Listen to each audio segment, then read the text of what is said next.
आपण पाहताय महाराष्ट्र माझा 24। नमस्कार. नमस्ते. उमेदवार म्हणून लोकांसाठी आपलं काय विजन आहे? तर उमेदवार म्हणून पंचायत समितीला मी उमेदवार असल्यामुळे पंचायत समितीच्या आपल्या भागामध्ये, वार्डामध्ये किंवा अडकूर पंचायत समितीमध्ये कृषी, शिक्षण,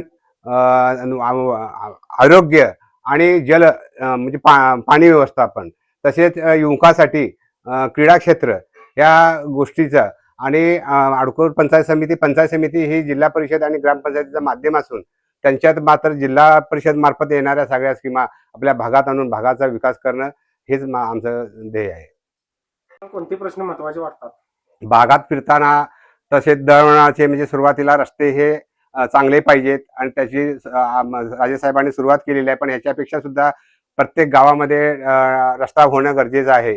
शैक्षणिकदृष्ट्या विद्यार्थ्यांसाठी गावोगावी अजून कुठं बसेस नाही, त्या बसेसची योजना बसेस सोडणे, आरोग्यासाठी जिथं प्राथमिक आरोग्य केंद्र असतील तिथं सुविधा नाहीत, त्या सुविधासाठी प्रयत्न करणे.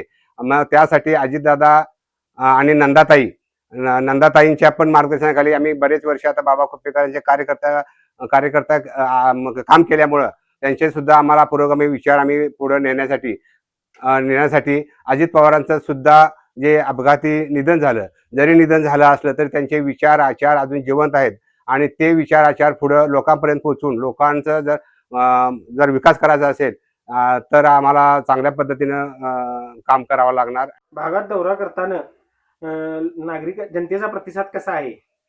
आता अजितदादाच्या आशीर्वादाने आणि राजेश पाटील साहेबांच्या नेतृत्वात गेल्या पंचवर्षामध्ये आमदार असताना जे 16 कोटीचा निधी आणि अजितदादांनी राबवलेल्या स्कीमा, बहिणीसाठी लाडकी बहीण योजना, शेतकऱ्यासाठी कृषी कर्ज, शेतकरी पंप माफ या गोष्टीतून आणि ज्याने आपल्या राष्ट्रवादीने जे आपल्या तालुक्यामध्ये पंचायत समिती आणि जिल्हा परिषद निवडलेले आहेत हे पुरोगामी विचाराचे उमेदवार असल्यामुळं जनतेतून फार मोठा चांगला प्रतिसाद आहे आणि पुढील विकासासाठी प्रत्येक ठिकाणी आम्ही जाऊ त्या ठिकाणी लोकांनी आम्हाला भरघोस असं प्रोत्साहन दिलेलं आहे. त्या माध्यमातून आपण जनतेला काय आवाहन करणार आहात?